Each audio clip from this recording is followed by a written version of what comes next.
Hey Alex, and welcome back to my channel.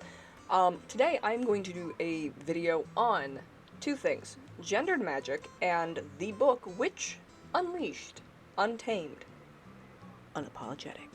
I don't know where to start with this book. This book was brought to my attention by a friend of mine because apparently it is very openly transphobic, and oh boy did I underestimate just how terrible it was. Now, it's not even so much that it's transphobic. It's transphobic, yes. But it's also just trash. Even if it wasn't transphobic, it would still be trash. I almost bought this book, too, a while ago.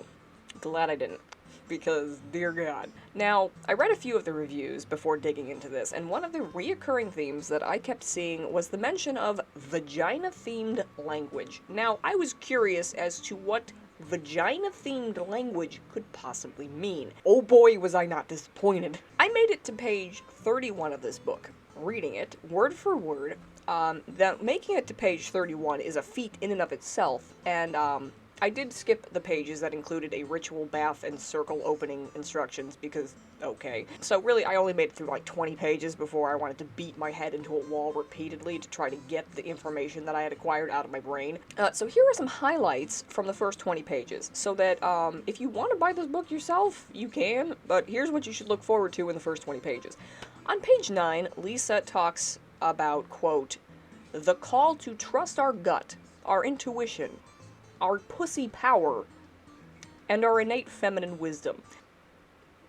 On page 11, she describes a witch as, she's connected pussy to the earth.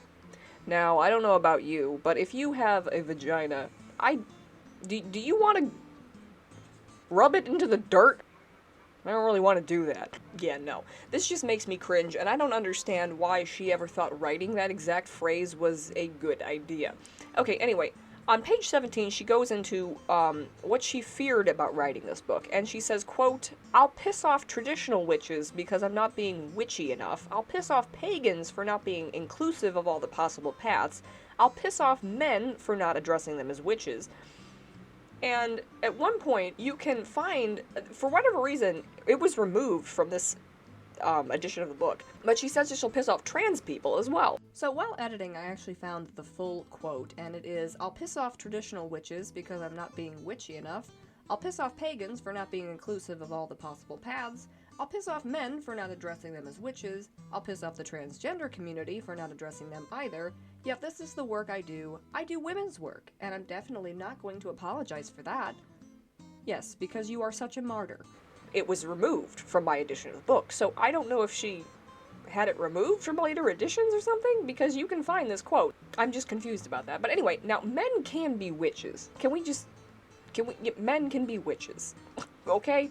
I'm a huge proponent of that, and as somebody who considers themselves non-binary and outside of this binary star system, I don't consider myself to be a woman or a man. I am Nash. I am a creature. I exist as a goblin. I'm a goblin. What is my gender? Goblin. Does that mean that I shouldn't call myself a witch because I don't follow the binary star system? Fuck you. Now, I'm gonna get to my take on gendered magic in a second, after I'm done reviewing this book, but, Lisa, what the okay, anyway, so back to the vagina-centric language. In chapters 1, page 30, she goes into these pussy-themed words. We get sentences like, we talk about vaginas, wombs, periods, and pussy power, loudly and in public. Great. Anyway, so we cackled, and as I stirred my beet and kale juice with an eco-friendly straw, the truth of that statement beat like a drum, ancient and familiar, deep down in my womb. There were no fanfares, marching bands, or big applause. Just pussy-deep truth. That was just one page of quotes. That was just quotes from one page. And it was so full of cringe that I wanted to throw my PDF file and, in extension, my computer out my window. Now, the only thing that I feel in my womb is cramping 4 days a month, give or take, and that's more than enough for me. So you can take it, and I don't want it anymore. Thank you. You can take the pussy-deep feelings of whatever the hell you're feeling, and you can keep them. Also, the amount of times she uses the phrase mama nature. Wait, what is a mama nature? Like Mother Nature. Mama? Mama. A mama nature. It reminds me of something like my family members from, like, Tennessee would say. It's mama nature.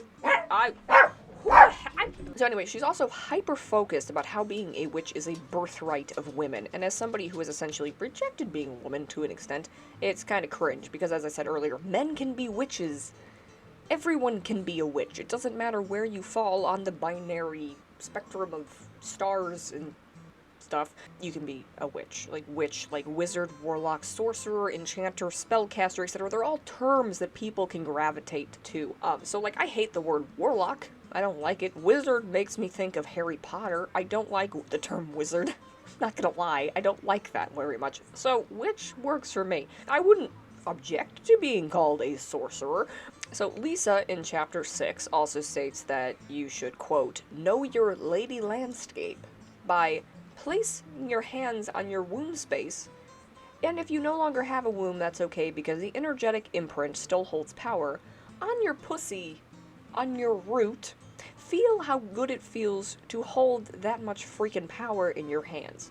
Because the pelvic bowl is the most powerful magic-making tool, end quote, according to her. While she does state that those who no longer have a womb can still take part in her activity due to the lingering energy, it still completely excludes everyone else, including trans women who have never biologically held a uterus. So this fixation on having a uterus, it continues further into the chapter where she instructs the reader to take a few deep down into the womb breaths. I guess general deep breathing exercises aren't divinely feminine enough for her, so you have to breathe into your uterus.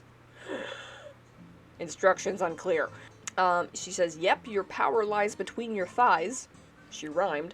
And when you connect to your lady landscape, your womb, your vulva, your clitoris, your ovaries, your desire and pleasure, you realize the traits you'd been taught were wrong and unacceptable for a good girl like you are all gifts to help you reclaim your power, authority, and wholeness. So, this book is very much about wombs, vaginas, pussy power, and...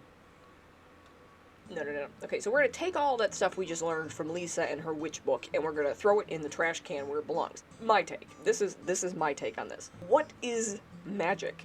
Okay, to me, magic is intent, magic is emotion, and magic is energy. It is a tool that can help you interact with the fabric of the universe, to manipulate situations and events to persuade a favorable outcome. Magic is a tool that everyone can use. Magic is a tool that everyone can use. Okay, I don't know what I'm doing. So anyway, that is what I believe magic to be. The raw essence of what magic is not gendered. If you're a fan of Star Wars, it's like the Force. It exists as an energy all around us. People can tap into this energy and manipulate it. That is what witchcraft is. There is no gender gate that says men cannot practice witchcraft, and men certainly don't have to regulate themselves to being warlocks or wizards. Men can be witches, and women can be sorcerers. Whatever term you want to call yourself is suitable because it is your practice. I've seen numerous arguments, and I have seen male friends of mine talk about how they've been called out by people for calling themselves witches, and it irritates me to no end. Okay, the same people who will wear t-shirts espousing that we're the granddaughters of the witches you couldn't burn are the same people who will point fingers and gatekeep male practitioners as if they're somehow incapable of practicing the same forms of magic. No. Magic is not an innately feminine power, just as it isn't a masculine power. Magic is magic. It's an energy. There's your practice and what you use. There are numerous practices in different cultures around the world. None are inherently better or worse than the other. Another issue I've seen is people bickering about if one gender is specifically better or more inclined towards magic, and a lot of people have liked to say that girls go through a witchcraft phase in high school or what have you. And I think that, well, it may be true that a lot more women experiment with magic. I also think it has to do with a stigma around the idea that it is a feminine thing that may keep a lot of young boys away from experimenting with it. Let's see, in the Norse sagas and legends, the practicing magic is considered associated with women, and men practicing it would make them ergi. However, there is a lot of problems with this, one being that Odin practiced magic, so is he ergi? Probably not. Again, another problem with this is that men shouldn't be afraid of being associated with stuff that is inherently feminine, because it's largely a correlation that is created by general society, and it actually has no bearing on what magic is as a naturally occurring energy, okay?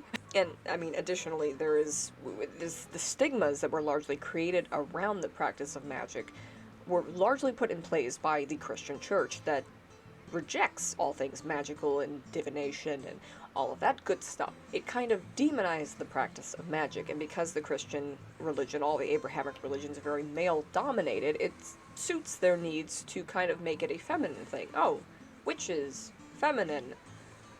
No! No. Men can be witches. And I think a lot of men have the capacity to be very great witches.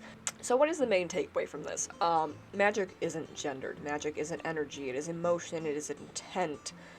What you do with it is based on what you want to do with it. It is a tool to be used by you. It doesn't matter who you are, or where you are, or if you have the store-bought $30 tools from your local metaphysical shop. No, I have a stick. You want to know what my magic tools are? I have a stick that I picked up out of my backyard, and I carved it with my pocket knife. That's my wand, if you will. That's another video that I wanted to do. I wanted to do it around So You Want to Be a Witch, which is basically my take on the kind of stigma that people put around, oh, you have to have a certain aesthetic to be a witch. You have to have these specific tools. No. To be a witch, you have to be a witch. I feel like there's a thing about you have to reach like a certain status. There's no status, there's no elite club of people, but I will talk about that in another video. So yes, that is my take on gendered magic, and that book by, what was her name, Lisa something. If you want to buy the book and read it for yourself, I'm not going to stop you. There are free PDFs online available. That's where I got mine. I wasn't going to pay for this book because I don't think it's worth reading, to be honest. So yeah, that's just my take. And if you have a different take, let me know in the comments below. If you have anything to add, or if you have anything that you want me to expand upon, definitely let me know in the comments. And until next time, I hope you have enjoyed this video, and I will see you in the next. Bye!